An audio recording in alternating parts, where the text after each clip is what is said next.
Hello everyone. Today I'm going to make some hot sauce. I'm out of hot sauce, and because I need to stay in, I actually did buy an enormous amount of serrano peppers, and they need to be used because they're starting to wrinkle, and they happen to be extremely spicy. So I'm going to make a recipe that my grandmother taught me. It is called Sambal Kluwak, and the special ingredients are these little nuts here. Um, in some Chinese stores and online you can buy them, kluwak kupas. They're peeled. I have to say one word of warning. Kluwak nuts are poisonous unless they're fermented and then peeled and boiled. And that's I bought them fermented and peeled. Even so, they need to be soaked and they need to be boiled up before you can use them, but they give a fantastic flavor. So I'm going to make a traditional Indonesian sambal, which is called Sambal Kluwak. It's a very spicy one, so I have my serrano peppers and they're potent. I'm going to put onion or shallots, you can also use shallots, some garlic. I have a little bit of lime peel, I have lime leaves, and then I have the peel. I peeled the lime, and I'm going to use the juice of the lime. This is not coffee, by the way. This is the water in which I boiled the kluwak, and that I'm going to add to the sambal as it thickens. This all can be cut very coarse because I'm actually going to put it through the blender, although my grandmother would hate me for it because she used the olekan, which is the traditional grinding stone. She said that tasted much better, and she was right, but it takes a lot longer. And I have to say I'm a modern man. I'm going to salten it with medium sweet soy sauce. You can also simply leave that out and use salt. And one optional, although I find it a must-have, is trasi, which is fermented shrimp paste. It's very salty by itself, but it gives a fantastic umami flavor that I feel the sambal cannot do without. But if you're a strict vegetarian or vegan, of course you want to leave that one out. And that's as far as the ingredients. Let's go to cooking. I'm using coconut oil for this recipe. You can also use peanut oil or safflower oil or any kind of other kinds of oil, but I find coconut oil is the nicest. You know, I know it has a bad rap, but actually it's possibly not so unhealthy. I'm going to fry my onion in there first.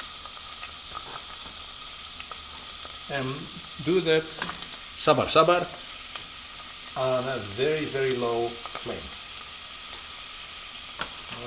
We're not in a hurry for this recipe. Sambal needs to be nice and it's a slow cooked hot sauce. But it's so much better than anything you can buy in the store. So, onions are in. I'm going to let those cook for about 5 minutes. In the meantime, I'm going to cut my chilies. And these are very potent. And I used them last week. And I got blisters on my hands. Not everybody is sensitive to it. I've seen some Japanese chefs and Chinese chefs who, just take this with their bare hands, and most people can. I can't. So I'm using a little device to hold them in check. And they need to be cut very coarse anyway, so it doesn't really matter. But I make sure that no part of my hands actually touches them, as long as they're raw, because like I said, these sting. Some people do it underwater. I don't know if that makes it any better, because then you actually get, albeit in a diluted form, you basically get all the oof, I can already smell these are really potent, but they're so good once they're cooked. Okay, that's about as much as I need to do it, because the rest is going to be blended anyway. So the onions have lost their bite, and what I'm going to do right now is I'm going to add the lime leaves. Just throw them in there.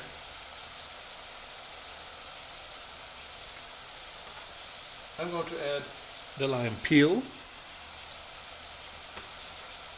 the garlic,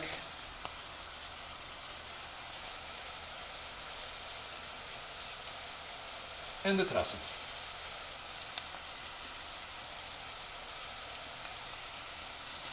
All this stuff I'm going to just stir around a little bit, and then while stirring I'm going to let this become soft and the leaves become tender, or actually they're going to soak up a little bit of the steam and they're going to become flexible.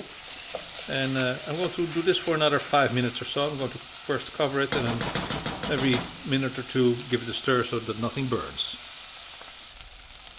So another 5 minutes have passed, and I'm going to very carefully scoop up my peppers, add the peppers in, and let those get very hot. Now, very important at this point, some people are very sensitive to this. I am too.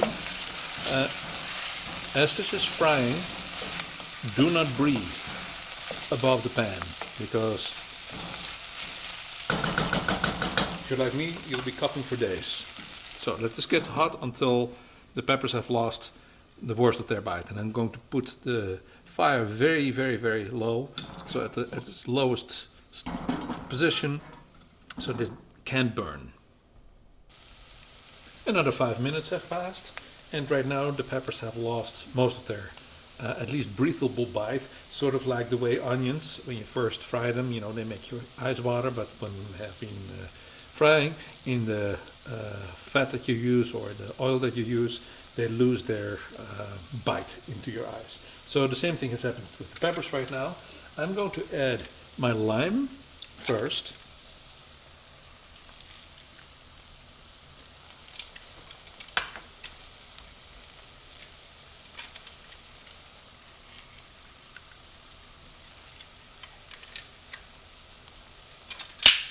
And I'm going to use up the water that I used to boil the kluwak nuts. I'm going to put all of it in there. Still a little bit of kluwak left. I'm going to fish that out. The kluwak I'm going to add last. But at this point I'm going to put my soy sauce in. And I'm not really measuring this, but I'd say I'm putting about 3 to 4 tablespoons in. This is fairly salty. But sambal always is, and it's eaten as a condiment. You eat very little bits of it to the side of your rice. It's a side dish. I'm also going to put a little bit of salt in, because that way I don't have to use any kind of ascorbic acid or other kinds of shelf life expanders. And I'm going to let this basically boil in over the course of like about 30 to 45 minutes. Depends a little bit, on a low flame. In the beginning I don't have to do anything about it, so I'm going to set my timer for 20 minutes. And then you start, once all the liquid evaporates, you have to be careful.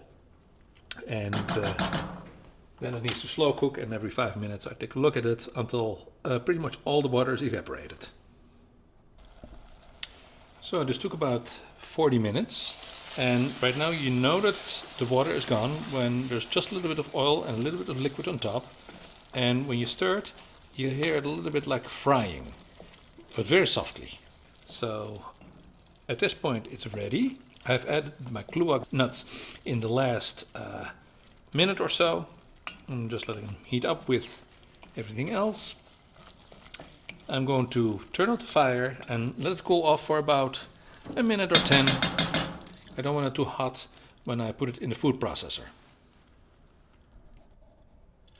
So I put the ingredients in my little blender, my little kitchen machine. It's a KitchenAid, a small version.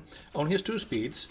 I don't have any other chopper or a kitchen machine.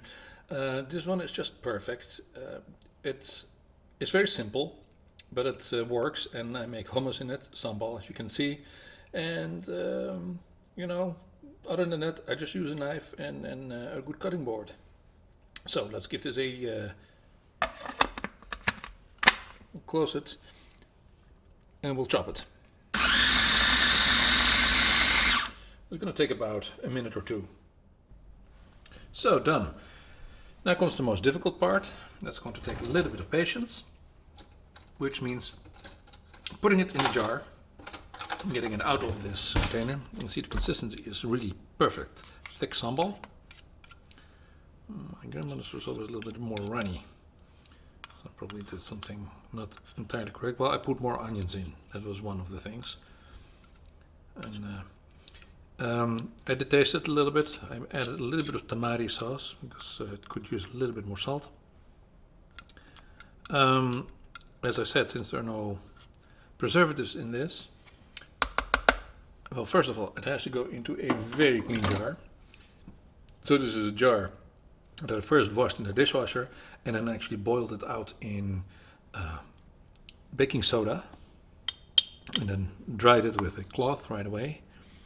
So first we're going to get the majority in there, and lastly we're going to scoop it out with a kitty tong, we call this in Dutch. And this is one of those little spatulas. I bought it at Target. Yes, that's the place, Target. I bought it at Target, and this one is fabulous. It's nice and flexible, and it gets the last bit of goodness out of there. If you're not going to eat all of this right away, then it's a good idea, because this will keep about a month or so, actually longer than that. It's salty enough right now that nothing will grow in it, but you can always freeze a portion of it, and then you have fresh sambal. Okay, well, that's it. I ended up with a... Oops, hit the camera after there for a moment. I ended up with a nice jar of potent sambal. Selamat makan. Perfect side dish for rice. You can cook with it, and just delicious.